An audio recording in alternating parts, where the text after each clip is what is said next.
Well, I wondered this time if you could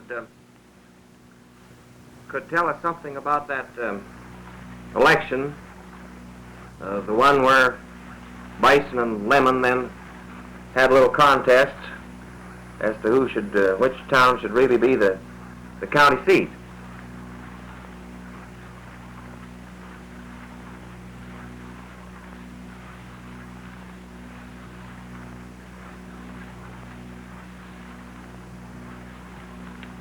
Well, that election was held on the regular election day in November 1908.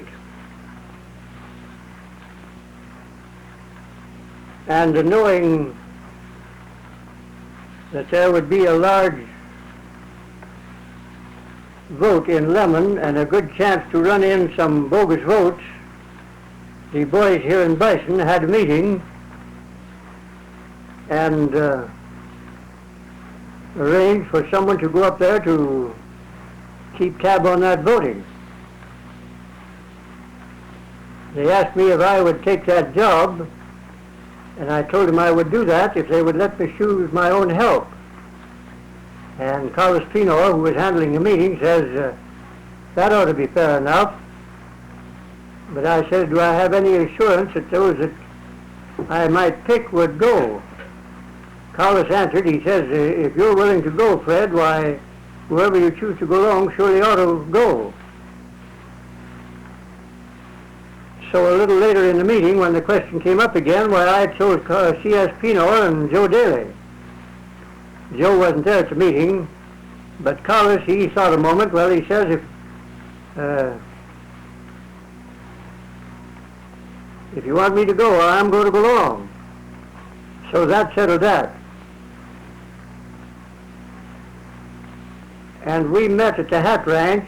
Joe Daly and Pino came over and stayed all night, 2 nights, stayed over two nights before the election, that is, giving us a day to drive to Lemon.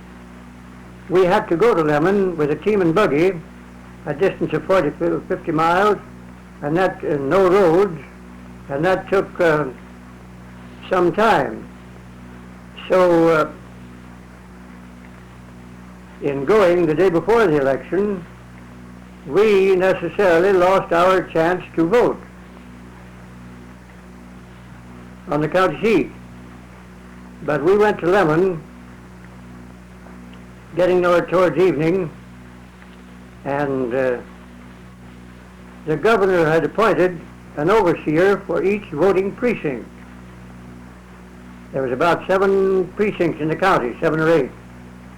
And a man by the name of Lampy was the man who was appointed to look after the Lemon election. The first thing we done when we got to Lemon was to look up this here man that the governor had appointed.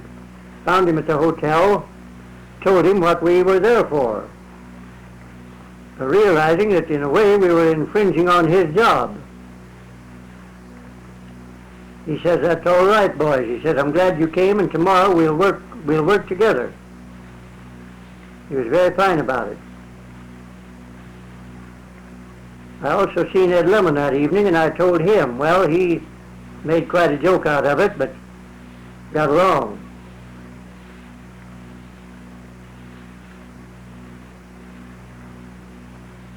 The next day when the polls were opened, we were on hand, the 3 of us there in the polling place, to watch who came in to vote. And we had looked the ground over till we knew there was a good many illegal votes in town ready to vote. Among others, there were 35 bridge carpenters or bridge men. And we had already contested 3 or 4 votes, and we had to have a man, a resident of and a voter in Lemon, to contest that vote. We couldn't contest.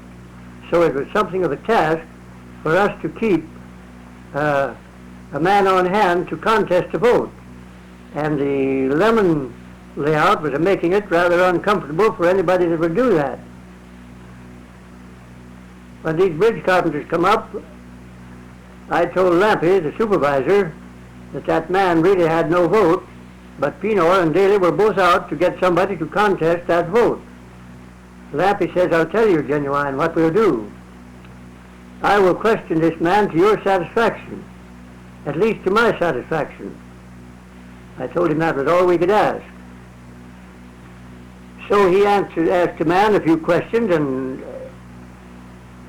the man didn't go round the bush. He made it clear that he was not a resident of the state even. So Lampy told him to go back and sit down. He couldn't vote. The next fellow that came up was a boy of about 18. And Lampy asked him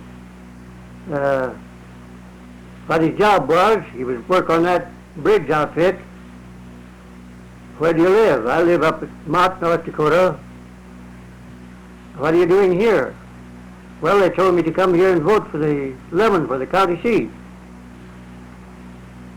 Of course, Lampy sidetracked him. And the rest of that bunch didn't come up. They see that we had them. There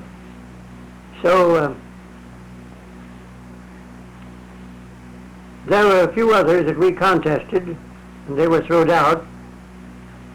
But in going down, we went down along the railroad track and found 3 coaches full of Dagos who were brought there to vote for Lemon from all the way along the line. And they had been paid a sack of flour and their dinner to come there and vote. Of course, none of those came up at all. They just didn't try it. The things got very bitter towards evening.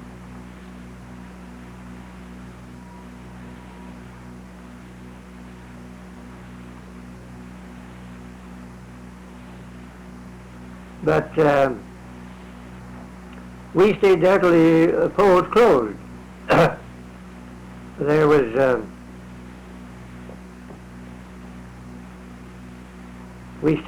then after supper we went back, and we were told on the street, a fellow who was a sympathizer of Bison came to us and told us that they were laying for us and that they were going to manhandle us that night.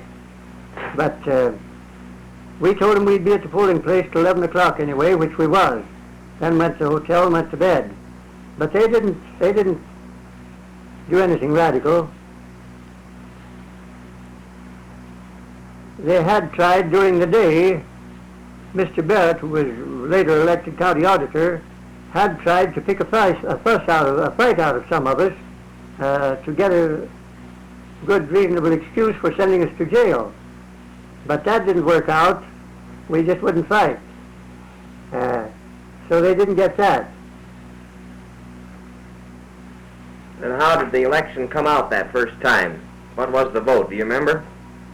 The vote, yes. This man Lampy took the returns from Lemon to Belfouche, and he had to go round. He had to go down to Aberdeen and around on the train and then back across the country to get to Belfouche. And when he got to Belfouche, there was already a report that Lemon was going to contest. And Lampy answered in this way: the Lemon people can't afford to contest that election because they'd lose more than they'd gain. When the vote was all counted from the entire county, why, Bison was 13 votes ahead of Lemon for county seat. Well, then after that, in the spring of, when would it be, 1909, the county officials that had been elected didn't come over to Bison. They wanted to stay in Lemon.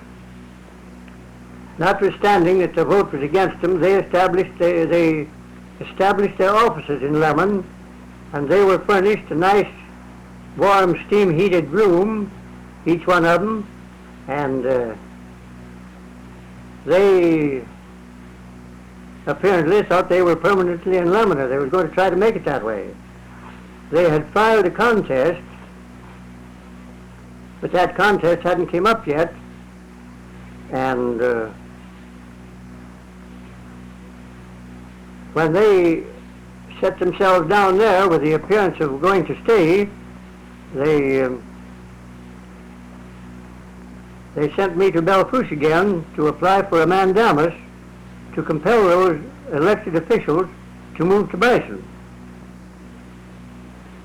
How did you go down to Bell? I went to Belfusha horseback in the middle of winter. It was really bad weather, but I had a good horse and I knew the road. It didn't bother me any. Although in along on the Sulphur, or somewhere in there on the Sulphur, I believe, the day that I passed through there was a man, a sheep herder, froze to death in his camp. But I stayed at Hewitt's Road Ranch overnight, that night. It was quite a nasty day, and still it wasn't too bad, though it was cold. But there was quite a fall of snow.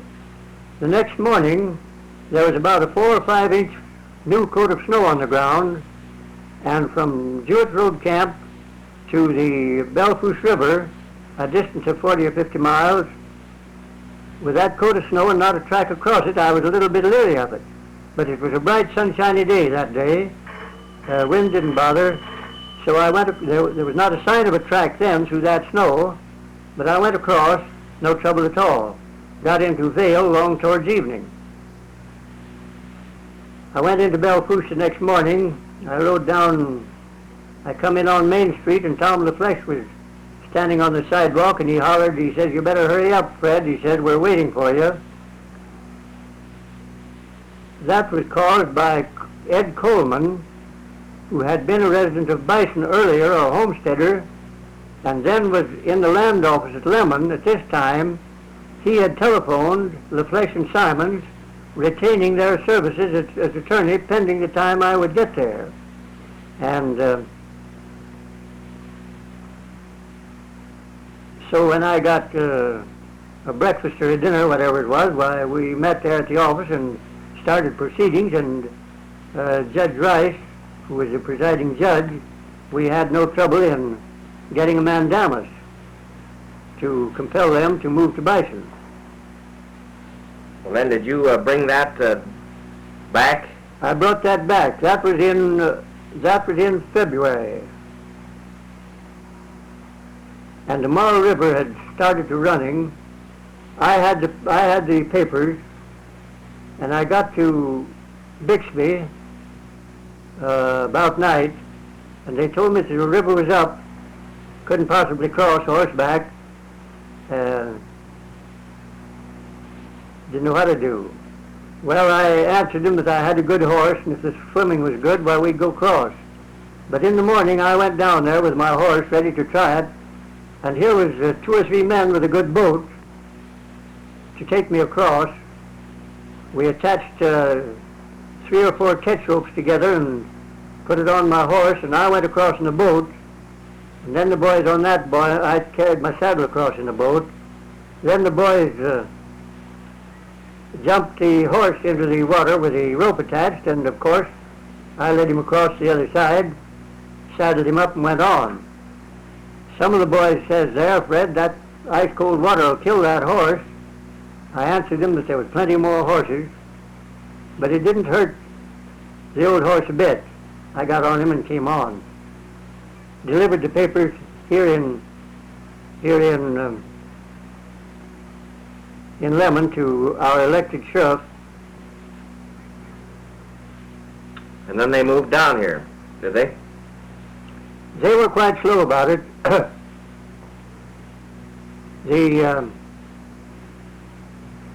Tom LaFleche, our attorney, told me, he says, "Now I want you to go with this sheriff when he serves those papers. I want you to be at each place." And I answered him that I just couldn't do it because right about that date I was scheduled to be married.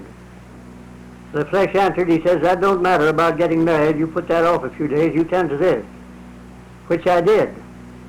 And I went with the Sheriff Fletcher, Fletcher was the man who was elected sheriff. I went with him the full round. We saved the first paper on Judge Perkins, who was elected county judge. Yes, county judge. And then we went around there in Lemon, come back to Perkins's office, and he was packing up his books.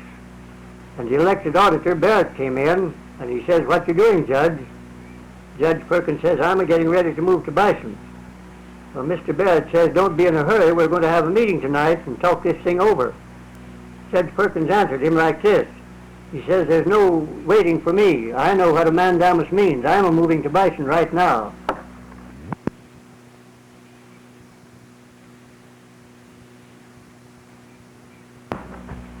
Well, now, in connection with that election, I've heard you tell some stories. One was about Tish and some whiskey. What was that story? Well, that happened that evening there at the Hat Ranch. We were ready to go to Lemon the next day. Daly Pinor and I, and Earl McKinstry was holding the Hat Ranch down. And we had learned through some channel that Lemon was sending whiskey out into the country to influence that vote for Lemon. That evening, about dark, in drives Rawl Tish with a spring wagon, and Mrs. McLean and Bertha McLean was along with him.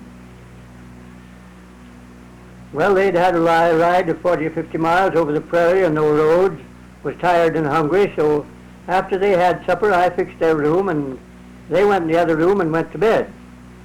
And Daly and Earl McKinstry stayed in the room. Collis and I went out the door and talked this matter over, that we had learned there was whiskey being sent, and we thought here was quite a possible chance.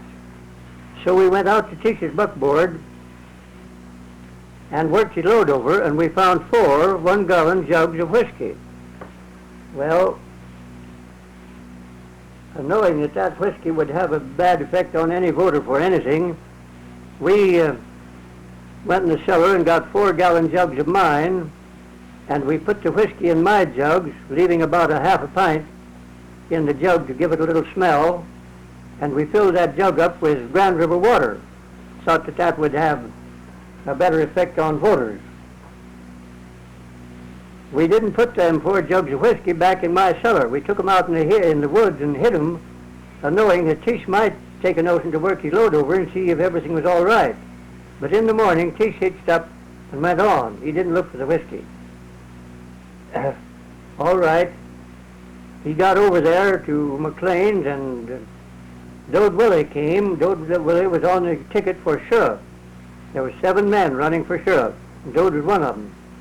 And he came over there, and Tish gave him one of these supposed jugs of whiskey to take to his election and use it for himself.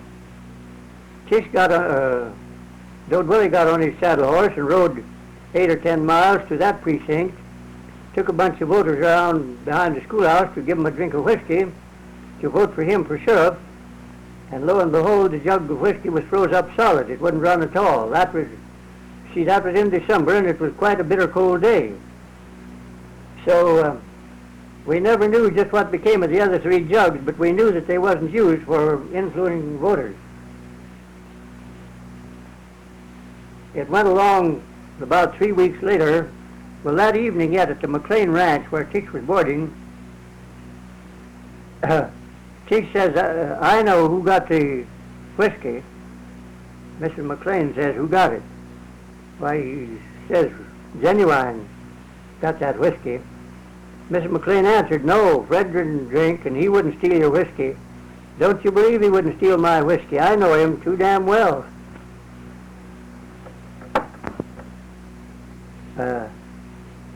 3 weeks later, Tish came down to the ranch, and he says, Fred, we're going to have a dance at school tomorrow night. I'd like to have that whiskey. I answered, that's all right, Willie. I've got it here for you. He says, I'm sure glad you saved it for me.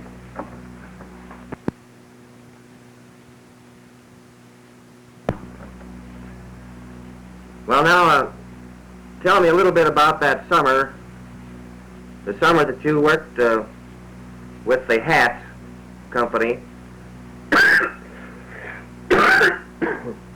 as a cook. You were working for the Hat during the wintertime, or you were working at the home ranch, was that it? Yes, I was working at the home ranch. That hat was just a brand that was used on the cattle. The outfit was owned by A.D. Marriott of Omaha. Well, we started out from, we started quite late that spring or summer. It was really summer.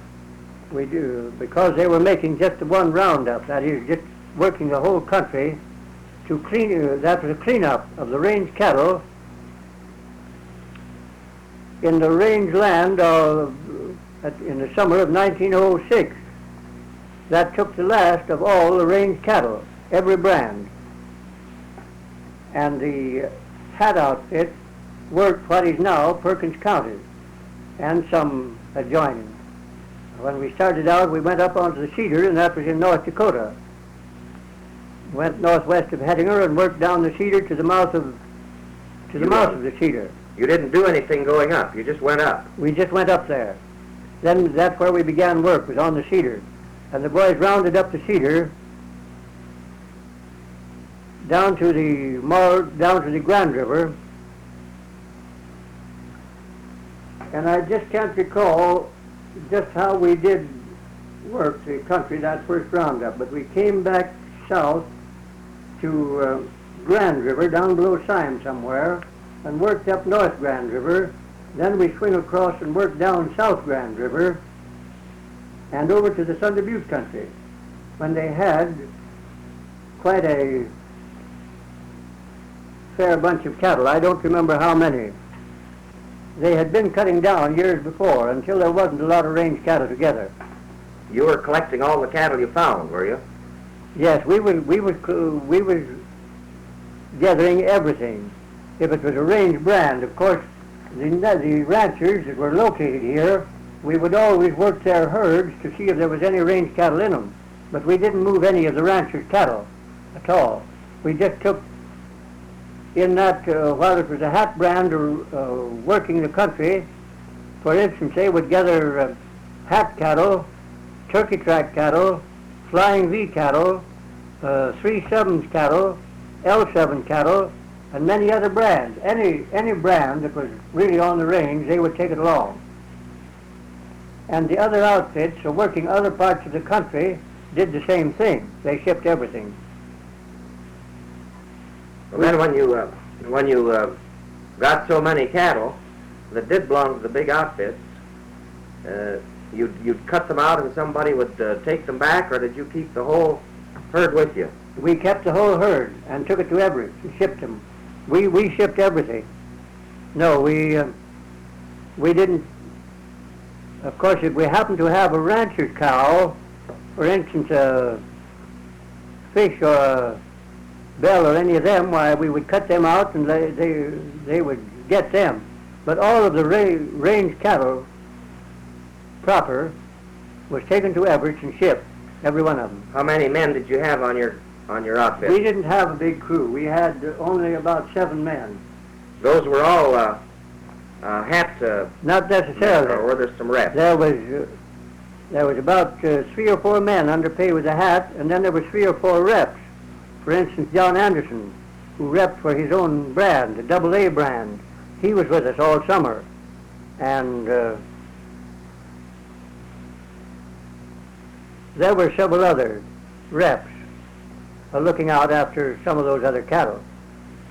Well, when you'd start out in the morning from the wagon, well, first, how many wagons did you have? We just had the one grub wagon and the bed wagon. That's all there was with any, unless they doubled up. But our hat outfit, we just had the one grub wagon and the bed wagon. And about how many horses along with The men you? had about, the usual string of horses was 7 or 8 horses. For each man? Yes. Now, John Anderson, who was repping for the AA, he furnished his own horses, and he had, that summer, John Anderson had 10 black AA horses, an awful good string of horses, a better string than the average man had. Who was the man that took care of your horses?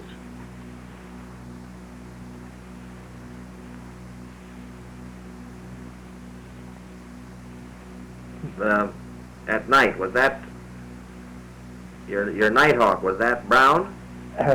Roy Brown, Nighthawk, that summer, yes. And A boy from Syme, I know him real well, and I can't say the name right now, was our horse wrangler. He tended the horses in the daytime, Glenn Catlin, tended the horses in the daytime and put in some time of helping the cook, which was myself. Catlin would drag in the wood for cooking the meal and do other chores around, and he'd peel potatoes and help me occasionally. But at night, when the first guard would go on, Roy Brown would take the horses, and he would stand guard on them over the night. Of course, those horses grazed all night. They wasn't putting any corral or anything. Well, then the Nighthawk drove one of the wagons in the daytime. Is that the way it worked? Yes, the Nighthawk drove the bread wagon. About what time in the morning would you have to get up and get going? Well, this here fellow that was cooking happened to be myself. I had to get up even before daylight.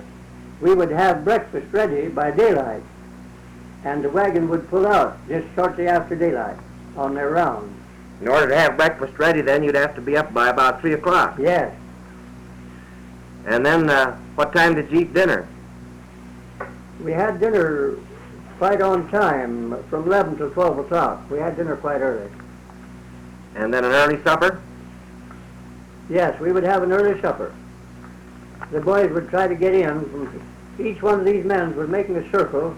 It would take time to describe that circle, but for instance, John Anderson generally led the outside circle. He made the longest ride. And then maybe there would be one just not quite so far out, and so on in. Would they do that on both sides of the wagon? On both sides of the wagon, yes. So that the man that took the longest circle really was making the half of a big circle. Yes. And another man that had the longest circle on the other side would make the other half. Yes, that would be it. And then they'd bring these cattle in with them. How would they know where you were going to camp for supper? It was always arranged where we would camp. Here, I have heard Mart Green, an old-time turkey tracker, say that when they would leave the river at Everett, coming back up the Grand River, that the men knew almost the exact spot where that wagon would camp every night all the way up Grand River. That was, those spots were designated, and the men knew the country, and they knew right where the wagon would be camped. About how many miles a day could you make? To move the wagon? Yeah, about how many miles between camps? From 5 to 10 miles, generally 6 or 7 or 8 miles. We had to have water for the wagon to camp on. You were out all summer, that one summer then, on this roundup? Yes. When did you get down to Everett's?